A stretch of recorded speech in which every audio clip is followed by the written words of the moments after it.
আসসালামু আলাইকুম। আশা করি সকল প্রবাসী ভাইরা যে যেখানে আছেন ভালো আছেন এবং সুস্থ আছেন। আবার চলে আসলাম আপনাদের মাঝে ইতালির ভিসা সংক্রান্ত বিষয় নিয়ে। কারণ অনেক আগে একটা আপডেট দিয়েছিলাম আমি ইতালির ভিসা সংক্রান্ত বিষয় নিয়ে, যে ইতালিতে বাংলাদেশ থেকে প্রচণ্ড পরিমাণ শ্রমিক নেবে এবং প্রথম ধাপে 60,000-এর মতো শ্রমিক নেবে। এখন গত কয়েকদিন ধরে আমি সোশ্যাল মিডিয়ায় বলেন, খবর পত্রিকা, ইউটিউব, ফেসবুকে, মানে সব জায়গায় দেখতে পাচ্ছি যে ইতালির ভিসা নিয়ে অনেক নানান গুঞ্জন, নানান কথাবার্তা চলতেছে। তো সেটা নিয়ে আমাদের পররাষ্ট্র উপদেষ্টা যিনি রয়েছেন তৌহিদ হাসান ভাই, যিনি দায়িত্ব রয়েছেন এই ভিসা সংক্রান্ত বা প্রবাসীদেরকে নিয়ে, তো তার মুখ থেকে আমি ছোট্ট একটা ক্লিপ আপনাদেরকে শোনাবো। তো আপনারা একটু শোনেন যে তিনি কি বলেন। দেখেন, কিছু সমস্যা আছে যেটাতে আমাদেরও দোষ আছে, এটা নিজেদের ত্রুটিটা কিন্তু স্বীকার করা উচিত। কারণ এই যে 60,000 কাগজপত্র, মানুষের জন্য যে কাগজপত্র ইস্যু হয়েছে, সেই কাগজপত্রগুলির ভিত্তি অনেক ক্ষেত্রেই সঠিক নয় বলে আমরাও জানি, ইটালিয়ানরাও সেটাকে পয়েন্ট আউট করেছে এবং তারা আমাদেরকে যেটা বলেছে, তারা এগুলো সব চেক আপ না করে দিতে পারবে না। আমাদের এটা দুঃখজনক হলেও সত্য যে আমাদের কাগজপত্রের জেনুইনিটি নিয়ে বিশ্বব্যাপী বিভিন্ন সময় বিভিন্ন দেশ থেকে কিন্তু সন্দেহ প্রকাশ করা হয় এবং তাদের সন্দেহ অমূলক নয়, এটা আমরা জানি। আমাদের ত্রুটি আমাদেরকে স্বীকার করে নিতে হবে।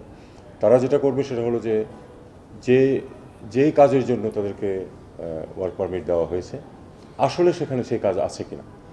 দুর্নীতি কিন্তু শুধু আমাদের দেশে নয়, দুর্নীতি কিন্তু ইটালিতেও আছে, আর পৃথিবীর সব দেশেই কম বেশি আছে। তো কাজেই তারা দেখতে যাচ্ছে যে তাদের দেশেও কোনো দুর্নীতি এখানে। তো প্রবাসী ভাইরা, আপনারা আসলে বুঝতে পারেন, আমি শর্টকাট আপনাদেরকে দেখালাম, না হলে ভিডিওটা অনেক বড় হয়ে যাবে।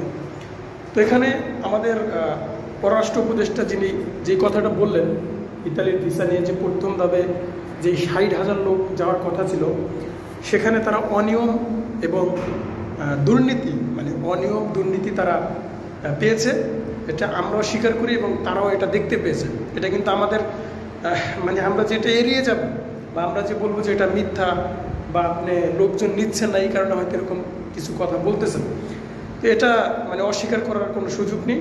যে বাংলাদেশের মানুষ বহু জায়গায় বহু ভুয়া, ভাই একটা কথা আমাদের আপনি বোঝেন যে এমনও মানে বাংলাদেশের ভিতরে এমনও জায়গা রয়েছে যে হাজার হাজার জায়গা দখল করতেছে ভুয়া জাল দলিলপত্র দিয়ে।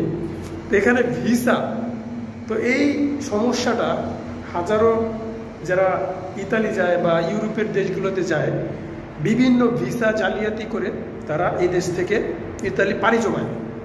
এখন তারা এই জিনিসটা খুব গভীরভাবে তারা এই জিনিসটা নিচ্ছে, ভাই খুব গভীরভাবে তারা এই জিনিসটা নিচ্ছে, যে তারা তাদের দেশে একটা লোককেও মানে এনে পথে বসাইতে দেবে না।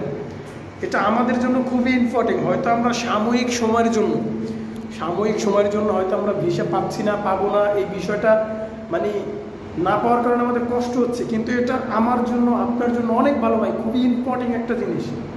তারা এই জিনিসটা বলেছে যে আমরা আমাদের দেশে একজন লোক আনবো, সেই কোম্পানিটা ঠিক আছে কিনা, সে কি কাজে যাচ্ছে, এই কাজটা সে করতে পারবে কিনা, এখানে তার স্যালারি কেমন, এখানে তার সুযোগ সুবিধা কেমন, মানে আপনি যে তাদের দেশে যাবেন সেটা তার আইডেন্টিফাই করবে, ভালো করে পরিচালনা করবে, যে আপনি এসে এখানে ভোগান দিতে পারবেন কিনা বা আপনি এখানে ঠিকঠাকভাবে থাকতে পারবেন কিনা, মানে এই জিনিসগুলো তারা ক্লিয়ারলি দেখতে চাচ্ছে।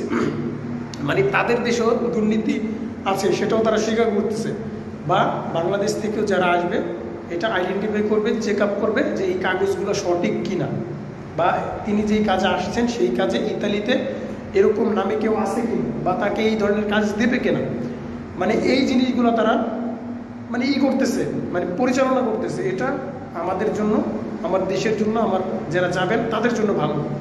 কারণ ডক্টর ইউনূস সাহেব এমন একজন লোক, তাকে মানে না করতে পারবেন না, তাকে আপনি না করতে পারবেন না। এরকম ধরনের আইডেন্টিফাই করে ইতালি সরকার যে বলে যে আপনার দেশের লোক আমার দেশে আসুক, কোনো সমস্যা নেই, কিন্তু আমরা ভালো করে এটাকে দেখে শুনে আনার চেষ্টা করব।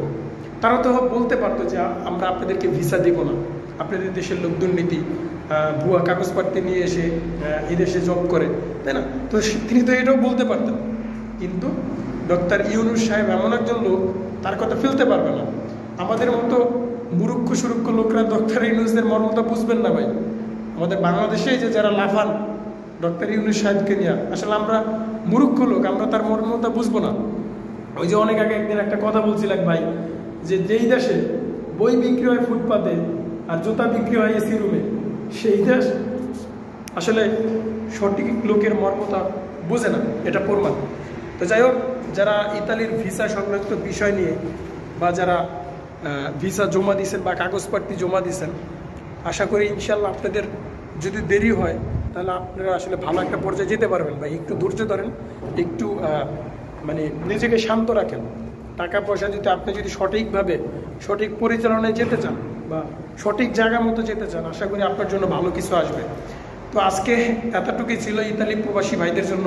এটাই নিউজ যে কেন ইতালির ভিসাটা দেরি হচ্ছে, ঠিক আছে, কেন বাংলাদেশিদের জন্য একটু কষ্ট হচ্ছে, এই বিষয়টাই। দুর্নীতি, অনিয়ম, এই জন্যই আমরা সব দেশেই ভোগান্তিতে পড়ি, শুধু ইতালি বলে কথা না। তো প্রবাসী ভাইরা যদি ভিডিওটি ভালো লেগে থাকে অবশ্যই ছোটো ভাই হিসেবে চ্যানেলটি সাবস্ক্রাইব করবেন, পরবর্তীর ইতালির নতুন নতুন ভিসার আপডেট পেতে বা ইতালির যে কোনো তথ্য পেতে। তো আজকের মতো এখানেই ছিল, সবাই কমেন্ট করে জানাবেন কেমন লাগলো আপনাদের। খোদা হাফেজ।